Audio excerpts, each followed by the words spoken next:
Hey guys, today I'm here at my old elementary school's playground and I'm going to be doing a Q&A. So I asked on my community post for questions and I got quite a few here. So the first question is, what is your favorite event, and if there was one WCA event you would like to add, which one would it be?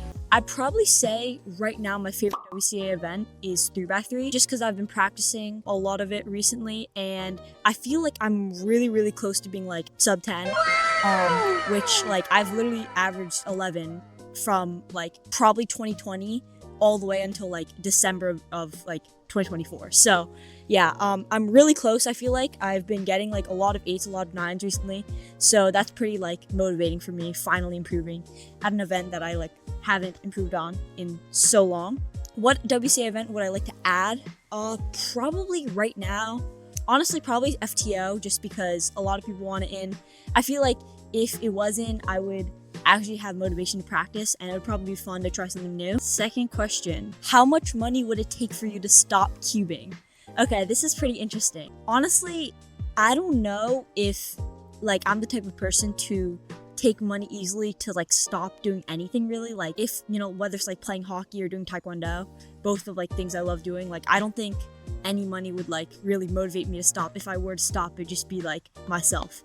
So that's my very overly like mature answer. Well, I guess just for the sake of the question, maybe like 500k I'd stop cubing for, but I would have insane FOMO from like not being able to go to comps and stuff like that. So I would still make videos though. I love making videos. Do you like birds? This is a very serious question. Yeah, that is actually a really serious question, so I think I need to answer really seriously. It pains me to say, but you know, some of these birds, they be waking me up at 7 a.m. in the morning when I'm trying to sleep in on a weekend, so I don't know. Do you like clock? Do you like pineapples? So I really find it interesting that you put these two questions together because clock is not really related to pineapples, but I will answer both of them. Do I look like clock? No. Do I like pineapples? Yes, I do. So there's your answer. I think here we have the MVP question right here. What would you do if you woke up as a carrot? Now, if I woke up as a carrot, the first thing that comes to mind is Luke Garrett.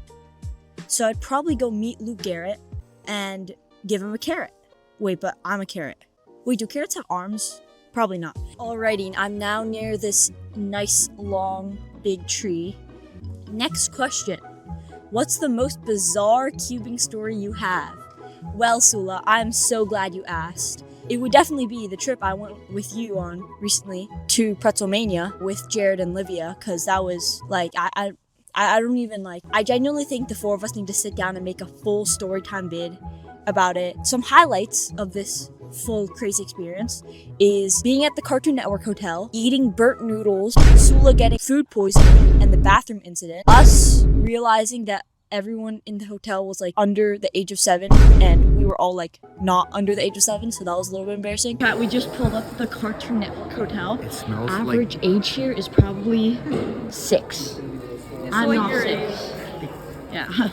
Them saying they had no burgers left, and burgers was like the main thing on the menu. Rushing to get into the hot tub. I have a mini video about that. Pop it up right here. Yeah, there's a lot to unpack, but one day we'll get to that full story. Oh, and of course, on day 2 before we went to the comp, Duncan Lady interviewing us and weird stuff about cubing, and also how we got free cubing stuff from the Cartoon Network Hotel from your food poisoning. So thanks, Sula, for that. If you could, would you create a pigeon army? Why or why not? The only thing that's coming to mind right now is the children's books that are like, don't let the pigeon blank, blank, blank. Like, I used to love those books. Like, that's the only thing I can think of right now. Sorry. How do you cube a not cube puzzle? It's not cube shaped, so how do you cube? It's almost 4 a.m. I'm tired. I'll figure out a better question later. So, how do you cube a not cube puzzle? I think you don't.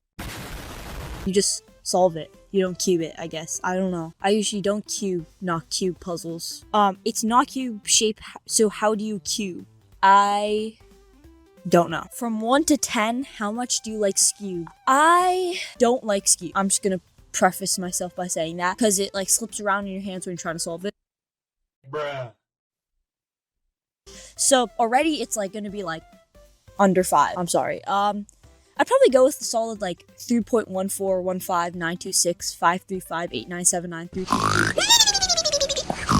out of 10. Guacamole or no? I love guacamole, honestly. Shout out my dad, he makes the best guacamole. If you think your dad makes better guacamole, then he's second, because my dad makes the best. Okay, I am now in a treehouse. This is the place where I've had some very interesting discussions with my second grader friends back in the day, you know, and all these years is still standing. So maybe that says something. Who knows? How did you get into pyramids? Okay, so this is actually kind of an interesting story. So I never really practiced pyramids like at all. And then I realized like it was one of my worst events. So I put a little bit of practice in. I don't remember exactly what I was averaging, but it was probably somewhere like 5 to 10 seconds, somewhere in there. And I put a little bit of practice in.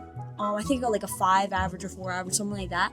And then at NJIT 2022, I think, I just got this fluke scramble and it was like some sort of 6 mover, 7 mover, and I got a 1.74, and that was overall PB for me. So that was like insane. Like my previous best at home was 181. I think my previous best in comp was like 2.0 something. Like this was an insane time for me, and just like that was the first video I think I uploaded on my like Solve channel, and I remember just like watching over and over and over again and being like amazed that I even did that. The reaction was also really cool. And I think that was also one of my first times making Pyramix finals, so that comp was just super motivating for me. So then after that I kind of just started practicing. I learned advanced and L4E. So I guess more of the story, get a good scramble, then that'll motivate you to be fast, I guess. When did you become a speed cuber? I started figuring out like how to solve a cube when I was 6 years old, about to turn 7, I think, like February of 2015, that must have been. Yeah, I was 6, but I was turning 7. And then, you know, like in those like 3 months, my dad was just teaching me basically like one step every like few weeks or something. I don't even know. Anyway, I did it, and I think I was still 6 when I like solved it for the first time, but like when I like really got it down, I think I was 7. So yeah, that was 2015. Oh my god, I'm so old. Oh my god, okay. And last question, being in the treehouse, we'll go with, why is OH the best event in WCA? It is my least favorite event. It cramps your hand. I'm just slow at it because I'm bad, and I just don't like it. I don't know. I really only had one reason, which is that it cramps my hand. But yeah, I can like genuinely do 3 solves on it before I complete, like my hand just gives out. I can't do it anymore. So you think my hands would be a little bit stronger from cubing for like a while, but I don't know. Alrighty, next question. Let's say there's a room with 1,000 7x7s. How long will it take you to solve all 1,000? I will never solve the 7x7s. I'm being so real right now. I will probably give up after the 5th one, probably. I've never really practiced 7x7 ever. I've done definitely more official solves with 7x7 than practicing on my own, and even then I've like probably done less than 10. So yeah. But like if you were to take like the exact like time I guess it takes me to solve a 7x7, or like if I genuinely just like never gave up, 1,000, that's like so many. I'd probably like at some point just like get tired like and sleep. So 3 days maybe. I don't know. That seems like a lot. How to improve at Pyramix. Learn advanced L4E or intuitive L4E, whatever you can do to get to advanced L4E. Watch a lot of Pyramix example solves and really work on making your blocks to get to the V. Just try to be as efficient as possible. Don't do like major rotations. Like rotating is actually like not bad, but when you like completely have to flip the entire cube around, that takes a while. And then work on your tip execution. So if you look at my solves, I pick up the Pyramix and like immediately solve through basically 3 tips at least at once. Basically, you can just learn those by also just watching example solves or like actual solves from top Pyramixers. That's what I did, and it worked pretty well. And then how to get sub 3 in Pyramix. Basically what I just said. I don't think to get sub 3 you need a 1 luck yet, but just try to have like really good finger tricks. If you like notice, like I don't flick from the back, I flick from the front, and make sure your algs are good. You can look at the Pyramix Google sheet for the best Pyramix algs. Maybe start like learning alternate algs from different angles, which I haven't even done. But yeah, that's basically how you get sub 3. Alright, my last few questions I'm gonna answer on these swings. Have you ever done Megaminx one-handed? Why would I torture myself with that? I already average like 1 minute on Mega Minx, and it's like 12-sided, so it'll probably take me like 5 minutes, and it would also cramp my hand. Like I said before, not a fan of one-handed already. It is interesting though. You just combined one of my favorite events and my least favorite event. So that's actually a good question. Good job. Someone said you should grind 3x3 and 2x2 and 4x4 because they are great events. Yeah, right now I kind of